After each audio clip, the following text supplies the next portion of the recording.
16ရက်3လ2026တရက်တာနဲ့ပတ်သက်တဲ့တနေ့တာကဏ္ဍမလေးကိုဟောပေးသွားမှာဖြစ်ပါတယ်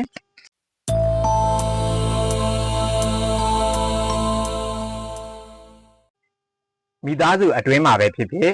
လုပ်ငန်းအတွင်းမှာပဲဖြစ်ဖြစ်ကိုကဥဆောင်ပြီးတော့လောက်ကင်ပေးရတာမျိုးတွေရှိနေတတ်တယ်ရှုထောင့်ပြောင်းပြီးတော့သုံးသပ်ရမယ့်အခြေအနေမျိုးတွေကြုံရတတ်တယ်စိတ်ရောကိုယ်ပါအနာပေးဖို့လိုအပ်တယ်အချိန်ယူစဉ်းစားပေးရမှာတွေရှိနေတတ်တယ်စိတ်ကျဉ်ကျပ်မှုတွေခံစားနေရတယ်ဆိုရင်လွတ်မြောက်မယ်ထွက်ပေါက်တွေ့မယ်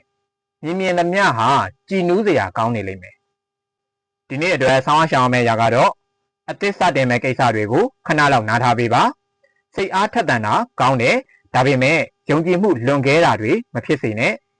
စိတ်ရောကိုယ်ပါအားတင်ထားဖို့လိုအပ်တယ်ကြံ့ကြံ့ခိုင်တဲ့စိတ်ထားနဲ့အတူတူအရာရာကိုရင်ဆိုင်ပါ Lucky Number နဲ့ Universe Message ကိုဒီဗီဒီယိုရဲ့ဆုံးသက်မှာထည့်ပေးထားပါတယ်ဒီနေ့ဒါလုံးစင်ပြေချောမွေ့ကြပါစေဒီဗီဒီယိုကိုသုံးတဲ့ထိကြည့်ပေးတဲ့အတွက်ကြောင့်မို့လို့အားလုံးကိုကျေးဇူးတင်ပါတယ်